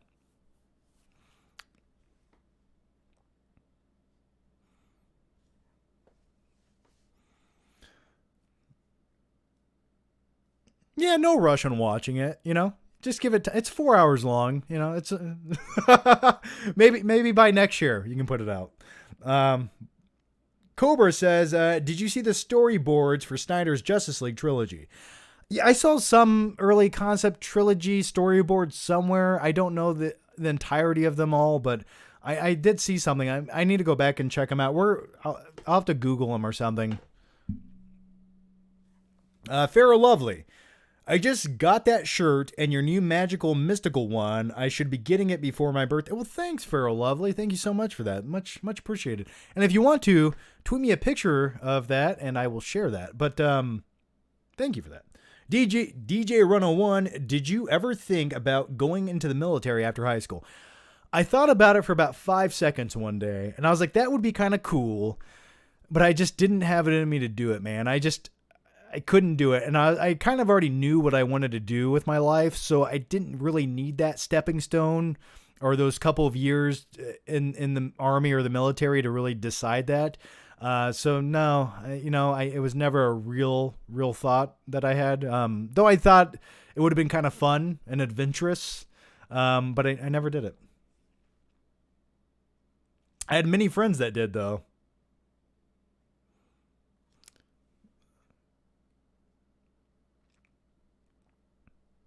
Where are we?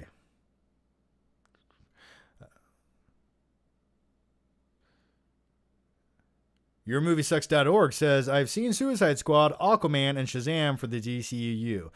Yeah, man, but the conversation to be had now is about the Snyder Cut. That's what we need to hear about.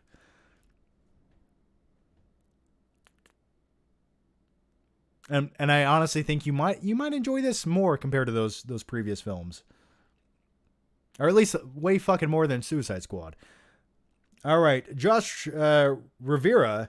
Yo, John. I've been a big fan for a while now. Appreciate all the movie thoughts. I tend to agree. Thoughts on the Flash's nightmare suit and overall part of the Snyder Cut. Yeah, I like the Flash's shitty mustache that he always has for in the future. And I'm not saying mine is much better, but I always enjoy his shitty little mustache. But yeah, the Flash had this post-apocalyptic Flash suit with way more armor that just goes over his face. And I thought that was kind of cool. It makes sense from a logical point that he would be more armor plated. So I liked it. I thought it was kind of cool.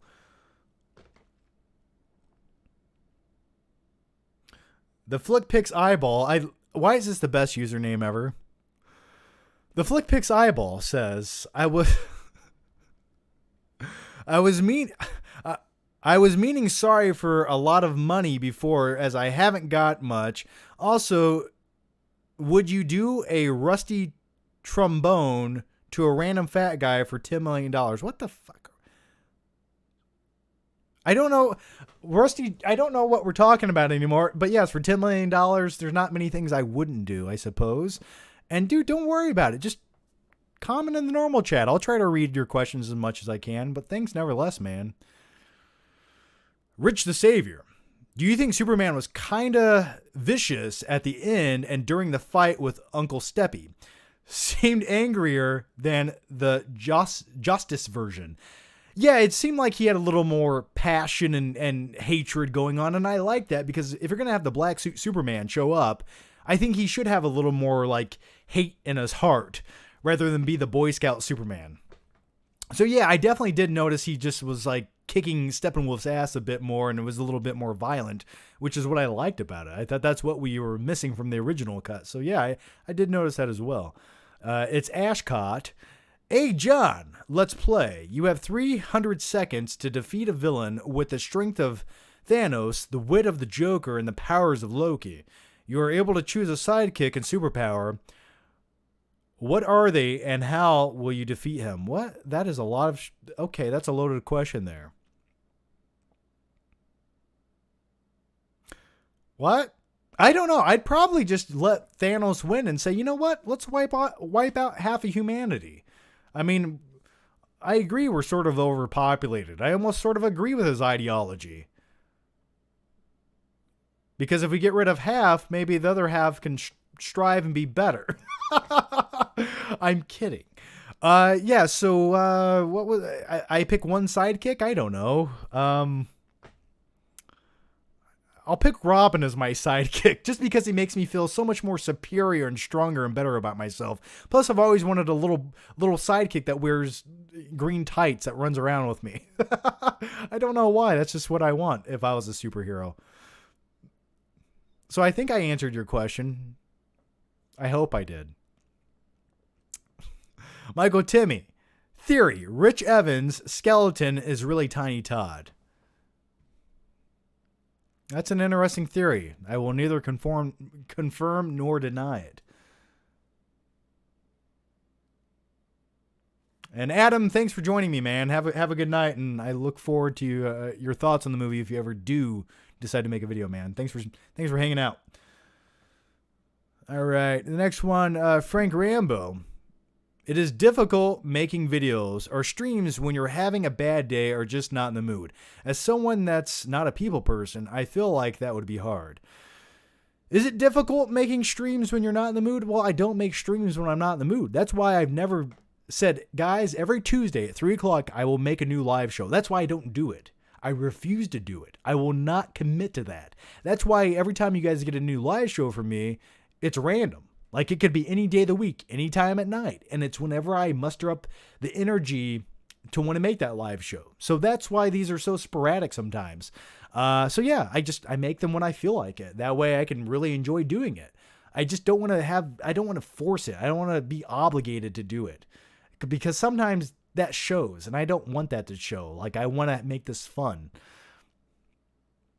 So, but there's some times where I've had to make videos where I was like, tired and it was time sensitive and I had to make the video at a certain time.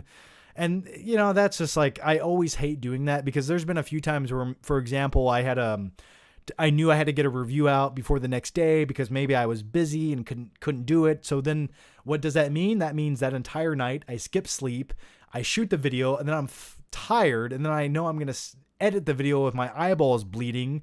So yeah, that's never fun. Claudia Rogajon. Don't Google rusty trombone. It wouldn't be the worst thing I've Googled, let alone the worst thing I've Googled today, I assure you.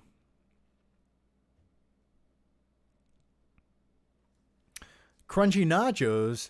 Hey, John,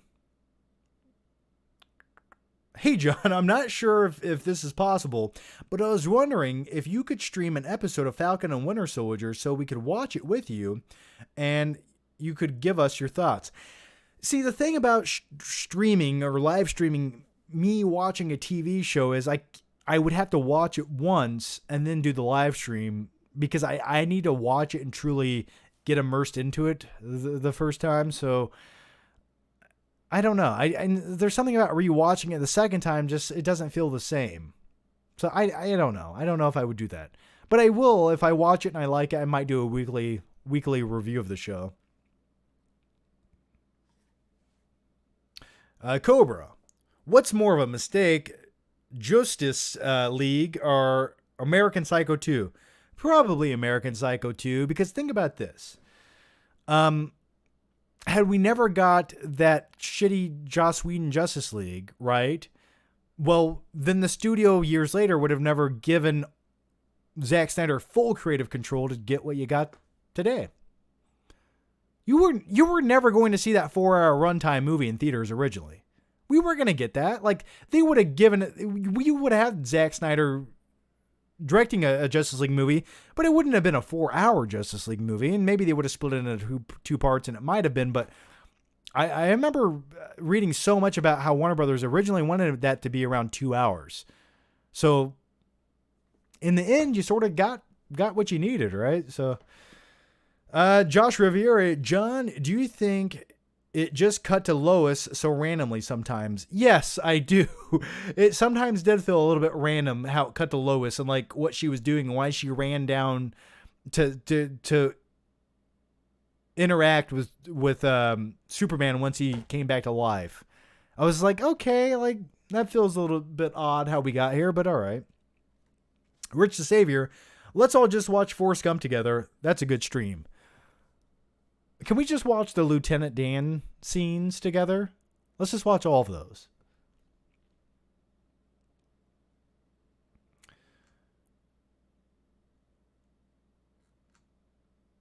All right, guys. I think I'm going to wrap it up there. I'll answer just a few more questions here.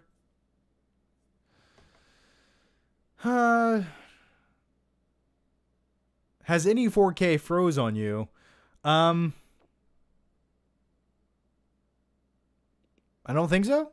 I don't think any 4Ks froze on me. I remember the menu, and this isn't my nose itches. I remember the menu for the Skynet edition of Terminator. I remember that menu froze on me once because the menu takes like 15 minutes to finally start up and load. I remember that froze once.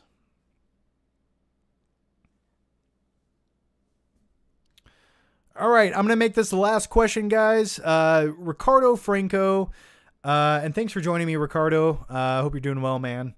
Honest opinion on 4K picture quality on Gladiator and Great Gatsby, should I upgrade the Blu-ray?